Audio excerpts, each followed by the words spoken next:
one of the most iconic location of this journey. এদিকে 2/1 আর আমরা প্রবেশ করলাম আমাদের আজকের যাত্রা চতুর্থ রাজ্য উত্তরপ্রদেশ।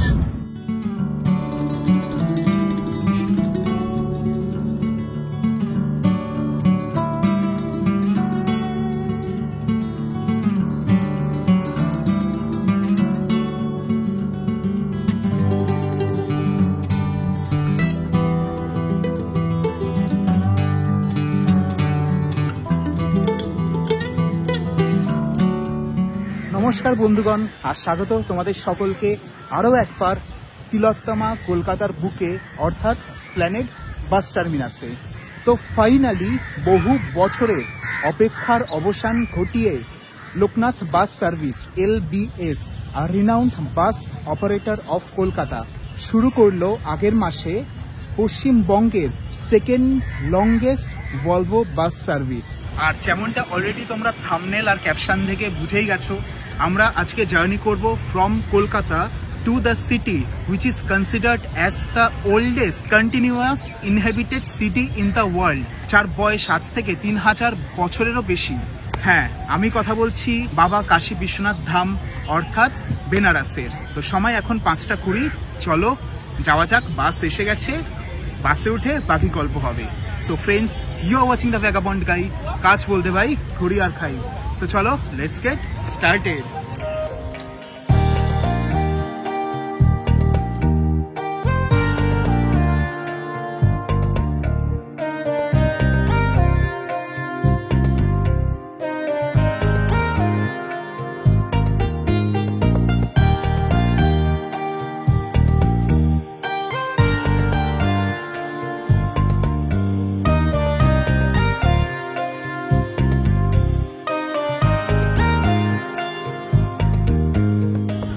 এই হচ্ছে আমাদের আজকের সারথি, ভলভো B11R9400S অর্থাৎ seater cum sleeper Euro 6। And guess what, পুরো ভারতে, পশ্চিমবাংলা না কিন্তু পুরো ভারতের প্রথম ইউরো 6 ভলভো হচ্ছে এই বাস।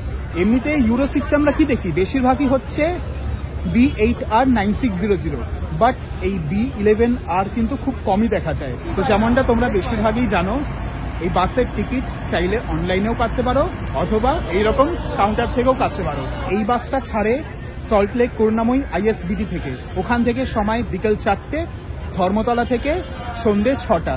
এছাড়া আরও বোর্ডিং পয়েন্টস আছে, অবভিয়াসলি সেটা জার্নি চলাকালীন তোমাদের সাথে শেয়ার করব। ভাড়া কত, কখন পৌঁছাচ্ছি, কি রুট দিয়ে যাচ্ছি, সবই শেয়ার করবো তোমাদের সাথে। এই হচ্ছে full sleeper Volvo 9600 B8R of Loknath Paribahan. সময় এখন 6:04 আর আমরা রওনা দিলাম ধর্মতলা থেকে। এই দেখুন সবকটা লাইন লাগিয়ে দীঘার বাস, আর এই হচ্ছে সেই বিখ্যাত সিঞ্জিনি। Thank you. এই জিনিসটা কিন্তু ব্যাপক লাগলো।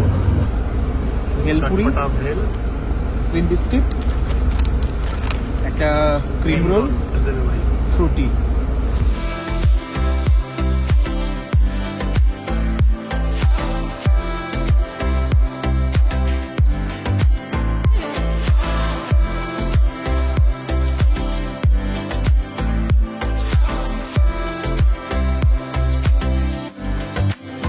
সেকেন্ড হুগলি ব্রিজ ক্রস করে আমরা এখন পৌঁছে গেছি হাওড়ায়। এই যাত্রার মতো কলকাতাকে বিদায় জানালাম, আর খুব শীঘ্রই চলে আসছে আমাদের নেক্সট বোর্ডিং পয়েন্ট, সেটা হচ্ছে সাঁতরাগাছি রেলওয়ে স্টেশন। গাড়ির লাউঞ্জ, লাক্সারি লাউঞ্জ আবার, বাহ।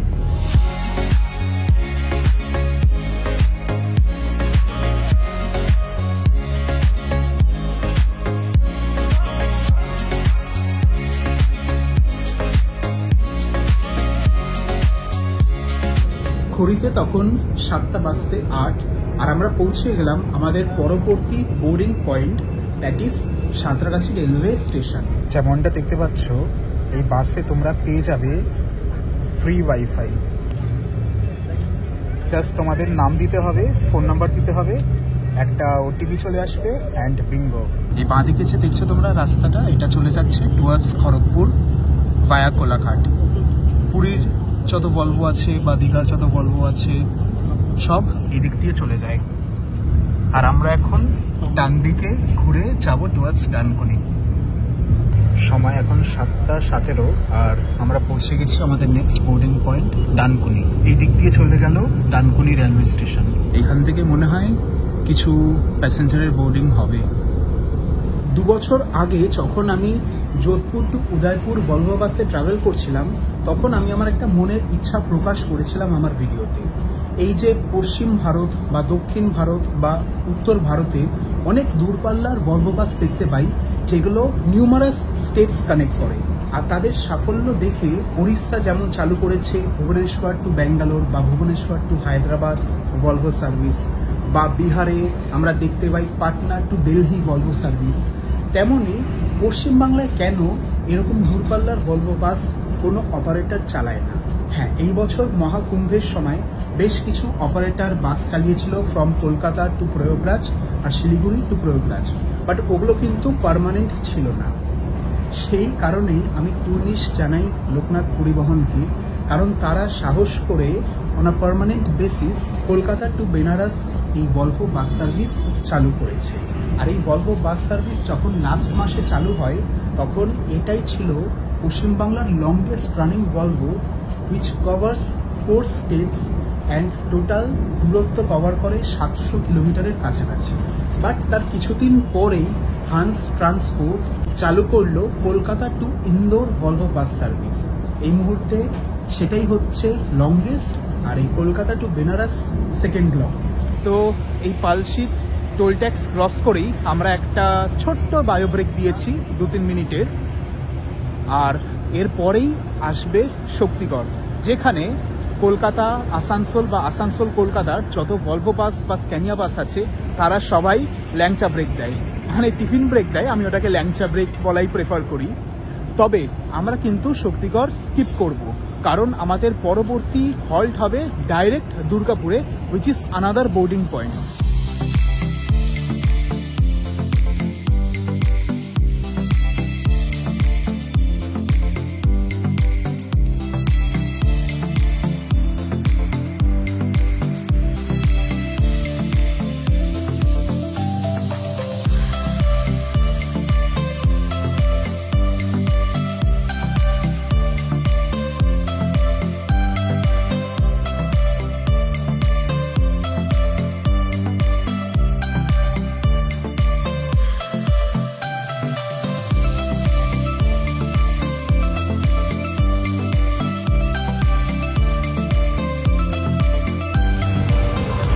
ঘড়িতে এখন বাজে 10:06 আর আমরা পৌঁছে গেছি Durgapur city centre bus terminus.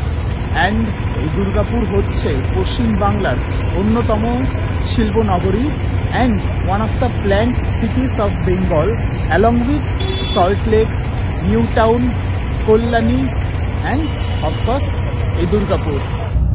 এইদিকে হচ্ছে দুর্গাপুর এয়ারপোর্ট। সময় এখন 11:08 আর আমরা ক্রস করছি কালীপাহাড়ি। এই বাঁ দিকে চলে গেল জিটি রোড, যেটা ধরে তোমরা পৌঁছে যেতে পারবে আসানসোল স্টেশন বা আসানসোল চিল্লিডাঙ্গা বাস স্ট্যান্ড। আসানসোলের যত ভলভো আছে তারা ওই বাঁ দিকে রাস্তা ধরে জিটি রোড, বাট আমরা এই বাইপাস ধরে এগিয়ে যাব টুয়ার্ডস বেঙ্গল ঝাড়খণ্ড বর্ডার। তো তোমরা আসানসোল থেকে যদি বাস বোর্ড করতে চাও তাহলে তোমাদেরকে এই বাইপাসে এসে এই বাস ধরতে হবে। সময় এখন 11:25 আর আমরা ক্রস করছি বরাকর নদী। আর এই নদী হচ্ছে natural border between Bengal and Jharkhand. সময় এখন ঘড়িতে 12:03 আর আমরা পৌঁছে গেছি গোবিন্দপুর। এখানেই হচ্ছে আমাদের ডিনার হল। পেছনেই হচ্ছে এই রাভি হোটেল। কী কী পাওয়া যায় না যায় সেগুলো আমি তোমাদেরকে দেখাচ্ছি। বাট প্রত্যেক ট্রিপের মতো এই ট্রিপেও সুরাজ আমাদের জন্য নিয়ে এসেছে ডিনার।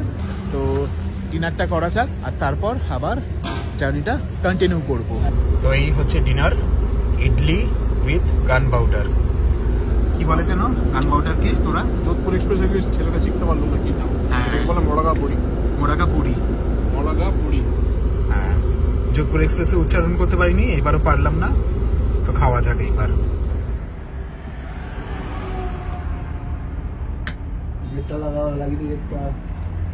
আমাদের পরবর্তী স্টপ হচ্ছে ধানবাদে, যেটা ঝাড়খণ্ড রাজ্যে পড়ে and is also known as the coal capital of India. অন্যদিন এই বাসে ধানবাদ থেকে বেশ কিছু বোর্ডিং থাকে, এমনকি ডিবোর্ডিংও থাকে। তবে আজকে কোনো প্যাসেঞ্জারের ওঠা বা নামা ছিল না, আর সেই কারণে এই বাঁদিকের রাস্তা যেটা ধানবাদ চলে যাচ্ছে সেই দিকে না গিয়ে আমরা সোজা বাইপাস ধরে এগিয়ে চলতে থাকলাম আমাদের গন্তব্যের দিকে। এতে সময় আর কিলোমিটার দুটোই বাঁচল।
আর এইবার একটু ঘুমাতে যাব। ঘুম যখন ভাঙবে সেখান থেকে আবার তোমাদেরকে জার্নিটা দেখাতে থাকবো। সো চলো, আজকের মতো শুভরাত্রি।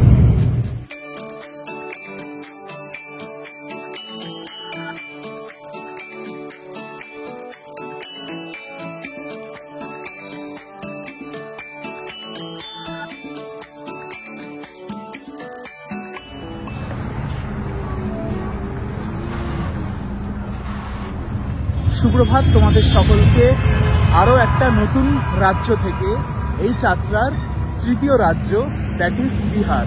আপাতত আছি আমরা ঔরঙ্গাবাদ বলে একটা জায়গায়। সময় হচ্ছে পাক্কা 5টা। একটা ছোট্ট ব্রেকফাস্ট হল্ট দেওয়া হয়েছে এখানে মাখন সিং রেস্টুরেন্টে। হালকা ফুলকা চা এইসব কিছু খেয়ে নেব, আর এরপর জাস্ট এর পরেই আমরা ক্রস করব one of the most iconic location of this journey, সেটা হচ্ছে দেহরি অন সান ব্রিজ। তারপরেই চলে আসবে বিহারের একটা অন্যতম শিল্পনগরী দেহরি। অ্যাকচুয়ালি নদীটার নাম সোন আর শহরটার নাম দেহরি। বড্ড মাছি এখানে। যাই হোক, চাটা খাওয়া যাক। ছোটি ছোটি राहें मिलके कहीं दूर दूर मंजिल पर जाएगी, कभी छाँव छाँव कहीं धूप सताएगी। लंबी लंबी दूरी भी यूं ही चलते चलते कम होती जाएगी, कभी छाँव छाँव कहीं धूप सताएगी। सफर अनजाना सा है, रास्ता बेगाना सा है, हर मोड़ मोड़ पे कुछ नया सा है, हर मोड़ मोड़ पे कुछ नया सा है। सफर अनजाना सा है, रास्ता बेगाना सा है, हर मोड़ मोड़ पे कुछ नया सा है, हर मोड़ मोड़ पे कुछ नया सा है। একটু পরেই আমরা পার করব সাসারাম। তোমরা যারা ট্রেনে ট্রাভেল করো অবভিয়াসলি সাসারাম জাংশনের নাম শুনেছ। এই সাসারাম ছিল শের শাহ সুরির, যে সুর ডাইনেস্টি তার রাজধানী, আর সেই কারণেই জায়গাটার আগে নাম ছিল শাহ সারাম, এখন সেটা হয়ে গেছে সাসারাম। এই শের শাহ সুরির সমাধি মাথি থেকে শুরু করে কিছু কেল্লা থেকে কিছু মন্দির, প্রচুর দেখার জায়গা আছে এই সাসারাম জায়গাটায়।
এই যে পাশে রেলওয়ে লাইনটা দেখছো, এইটা হচ্ছে Howrah to Delhi Grand Chord line via Dhanbad Gaya.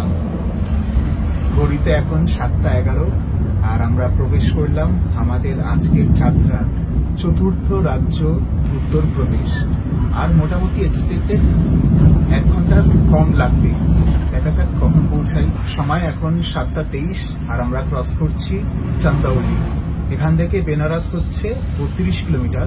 তোমরা যদি ট্রেনে বারাণসী আসার প্ল্যান করো আর ডাইরেক্ট বারাণসীর কোনো ট্রেন না পাও, তাহলে তোমরা এই মুঘলসরাই অর্থাৎ পণ্ডিত দীনদয়াল উপাধ্যায় জাংশন অব্দি ট্রেনে আসতে পারো, কারণ এই স্টেশনে ট্রেনের অপশন কিন্তু অনেক বেশি অ্যাজ কম্পেয়ার টু বারাণসী।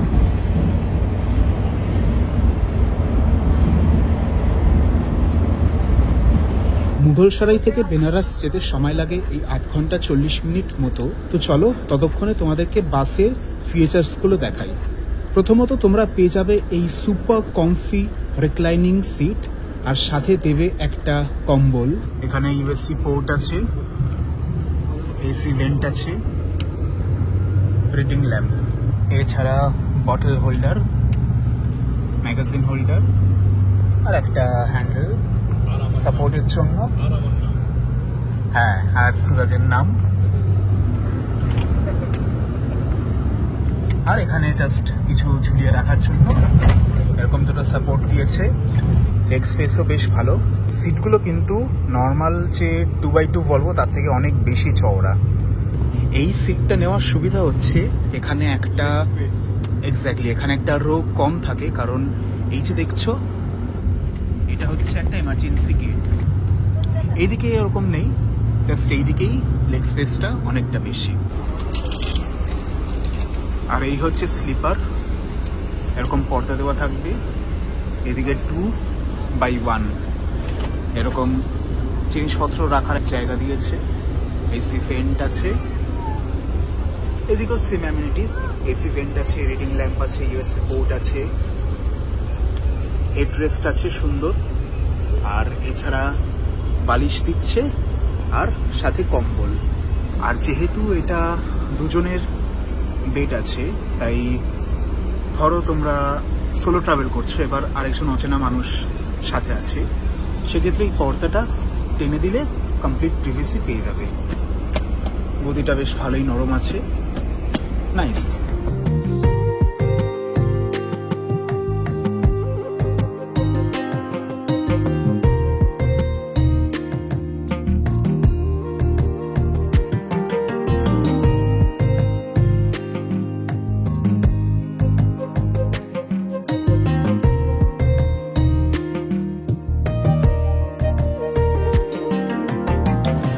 সময় এখন 8:50 আর আমরা পৌঁছে গেছি বেনারস। লোকেশনটা দিয়ে দিচ্ছি নিচে, কারণ বেনারসে মাল্টিপল ড্রপ পয়েন্টস আছে, আমরা শেষ প্রান্তেই নেমেছি। তো এবার বলি কত ভাড়া পড়লো। তো যেটা 2x1 সিটার, যেটায় দুটো করে সিট, তাতে ভাড়া হচ্ছে 1699। যেটা একটা সিটিং সেটা হচ্ছে 1799। দুটো হচ্ছে স্লিপিং, সেগুলো হচ্ছে 2299। আর একটা যে স্লিপিং সেটা হচ্ছে 2399। তবে প্রাইসগুলো কিন্তু ডাইনামিক। ওভারঅল এক্সপিরিয়েন্স খুবই ভালো ছিল অ্যান্ড আশা করি তোমাদের এই ভিডিওটা ভালো লাগলো। এবার হোস্টেলে যাব অ্যান্ড হোস্টেল থেকে বেনারস দর্শনের পুরো একটা নতুন ব্লগ তোমাদেরকে পেশ করবো পরের সপ্তাহে। সো টিল দেন চলো টাটা।